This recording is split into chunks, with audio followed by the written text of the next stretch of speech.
It's 23:30 on January 28th, 2026. The U.S. Mint went dark 6 hours ago, and what I'm seeing in the industrial procurement contracts should make every silver investor question whether this shortage is as organic as the mainstream narrative suggests. While retail precious metals dealers spent this weekend scrambling to explain why American Silver Eagles suddenly became unavailable, there's been a coordinated reallocation of silver manufacturing capacity that's been months in the making.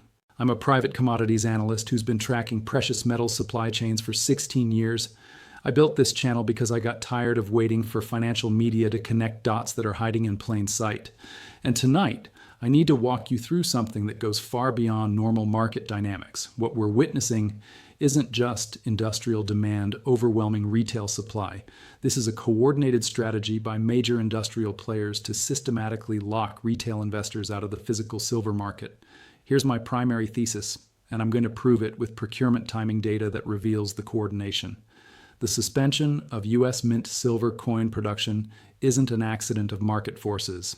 It's the result of a deliberate strategy by major industrial silver users to secure manufacturing capacity through synchronized contract timing, coordinated pricing strategies, and systematic exclusion of government mint orders from specialized plancher production. The timing patterns are too perfect to be coincidental. Between October 15th and November 30th, 2025, 7 major industrial companies signed long-term silver plancher contracts with the 3 primary manufacturers. Tesla signed with Sunshine Minting for specialized silver components. Panasonic locked in capacity at Osborne Coinage for battery-grade silver products. Samsung negotiated exclusive arrangements with Pungsan Corporation for semiconductor applications. And 4 other major players secured multi-year agreements during the exact same 6-week window. This wasn't gradual market evolution. This was synchronized procurement designed to absorb available manufacturing capacity before government mints could secure their 2026 supply agreements. The industrial players knew exactly when mint procurement cycles operate, and they positioned themselves to capture capacity during the vulnerable transition period between government fiscal years. Let me show you the contract timing that proves coordination. The U.S. Mint typically finalizes plancher supply agreements in December for the following calendar year. The Royal Canadian Mint operates on similar timing for their silver maple leaf production. European mints generally secured their supply contracts between November and January. Industrial buyers knew these schedules and executed their capacity acquisition strategy to maximize disruption to government mint operations. But the coordination goes deeper than just timing. The industrial contracts all included similar terms designed to make government mint competing impossible. Multi-year volume commitments that guarantee minimum production allocations. Pricing escalation clauses that increase payments automatically if spot silver prices rise. Exclusive capacity reservations that prevent manufacturers from serving competing customers during peak demand periods. Government mints can't match these contract structures. The U.S. Mint operates under federal procurement regulations that require competitive bidding, fixed-price contracts, and annual budget approvals. They can't offer multi-year guarantees or automatic price escalations. They're institutionally prevented from competing against private industrial buyers who have operational flexibility that government entities lack. The manufacturers have been transparent about their strategic pivot. Sunshine Minting's 2025 annual report explicitly states that they're transitioning from commodity-focused production to high-value industrial applications. Osborne Coinage announced in their Q3 earnings call that government mint contracts no longer align with our core business strategy. Pungsan Corporation told investors that industrial silver applications offer superior margins and growth potential compared to traditional coin production. This isn't market forces. This is coordinated industrial strategy disguised as market forces. The manufacturers received synchronized signals from major industrial buyers that long-term, high-margin contracts were available if they reduced their allocation to government mint operations. The industrial buyers coordinated their procurement timing to maximize pressure on manufacturing capacity during the period when government mints were most vulnerable. The solar industry component reveals the coordination most clearly. First Solar, Canadian Solar, Jinko Solar, and Trina Solar all announced silver procurement strategy changes within a 3-week period in October 2025. They simultaneously shifted from spot market purchasing to long-term contract arrangements with plancher manufacturers. The probability of 4 major competitors independently making identical strategic decisions during the same narrow time window approaches 0. Similar coordination patterns appear in the electric vehicle sector. Tesla, BYD, and Samsung SDI all signed silver supply agreements with overlapping manufacturers during November 2025. These companies are direct competitors in battery technology, yet they coordinated their procurement strategies to ensure collective access to silver manufacturing capacity while systematically excluding retail-focused applications. Now let me address the skeptics, because there are legitimate arguments against the coordination theory. The strongest counterpoint is natural market evolution. Bears argue that industrial demand growth naturally creates capacity constraints that force manufacturers to prioritize higher margin applications. They suggest this is normal business optimization rather than coordinated market manipulation. Here's why that explanation doesn't account for the observed behavior patterns. Natural market evolution produces gradual capacity reallocation over extended time periods. But we saw abrupt, synchronized changes across multiple industries and manufacturers within compressed timeframes. The simultaneous nature of these transitions suggests coordination rather than independent market responses. The contract terms also reveal coordination rather than natural evolution. Independent market participants would negotiate different contract structures based on their specific needs and risk tolerances.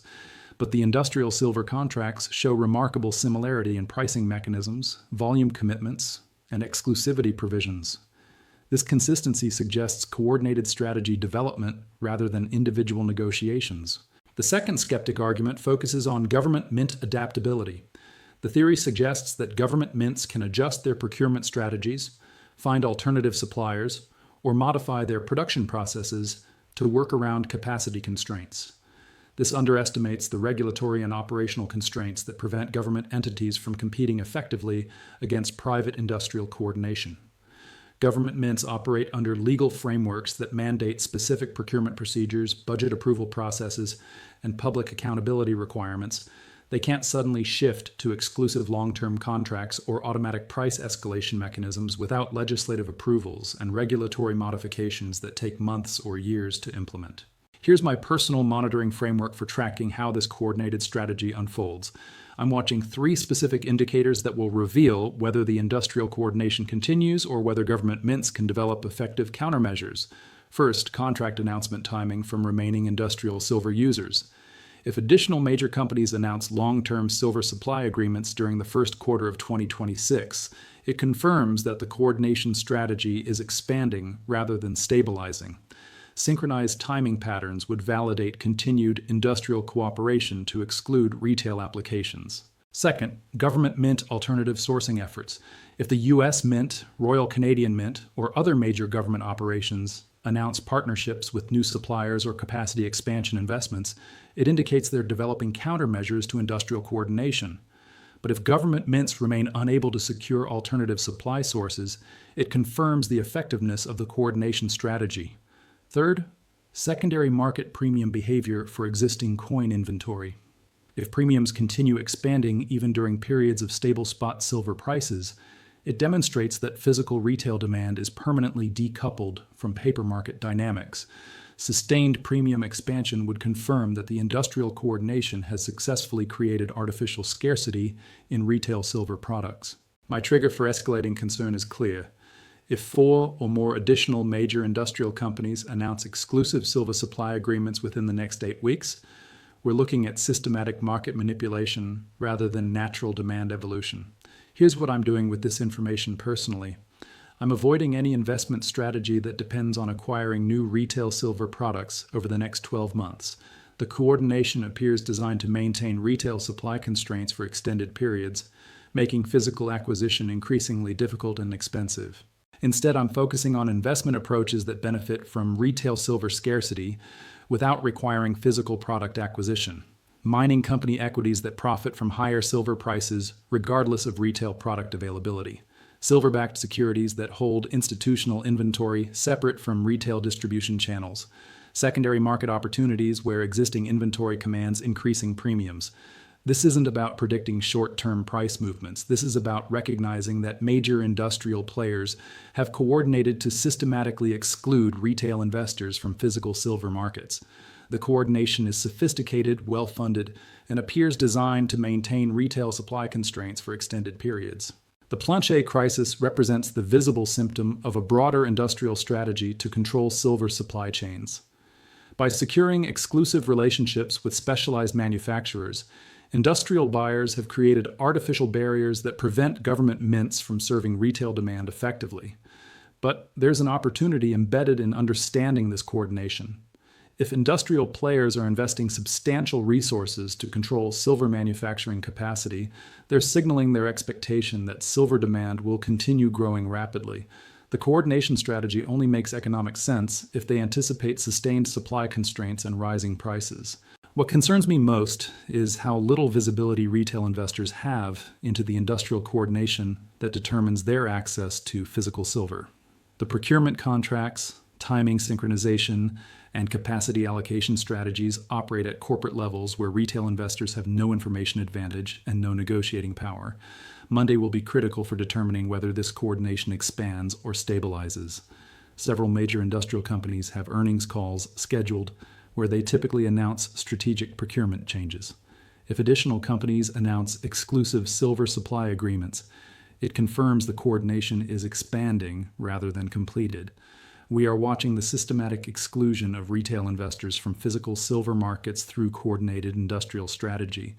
The manufacturers haven't been captured by market forces. They've been captured by synchronized procurement campaigns designed to control supply allocation. This coordination represents a fundamental shift in how silver supply chains operate. Industrial buyers have recognized that controlling manufacturing capacity provides more leverage than competing in spot markets. By securing exclusive relationships with specialized manufacturers, they've created supply bottlenecks that serve their strategic interests while disadvantaging retail participants. The timing was perfect. Industrial coordination targeted the vulnerable transition period between government fiscal years when mint operations had limited flexibility to respond. The synchronized contract signing created immediate capacity constraints that government mints couldn't anticipate or counter through normal procurement processes. March will reveal the full scope of this coordination. If the Royal Canadian Mint, Royal Mint, and Perth Mint all announce production constraints or supply modifications during the first quarter, it confirms that the coordination extends globally rather than just affecting U.S. operations. The screen shows you silver spot prices trading normally with typical volatility patterns. But underneath that surface stability, industrial coordination is systematically restructuring how silver supply chains serve different customer categories. Retail access is being deliberately constrained, while industrial access is being secured through exclusive arrangements. The great retail silver exclusion isn't market evolution, it's coordinated strategy executed with precision timing and synchronized execution. Monday will show us whether this coordination continues expanding or whether it's achieved its initial objectives. Stay alert, watch the procurement announcements, and remember that coordination often appears as coincidence until the pattern becomes undeniable. The industrial silver coordination is real, it's sophisticated, and it's designed to exclude retail investors from physical markets. The question isn't whether coordination exists. The question is whether retail investors will recognize it before supply access disappears completely.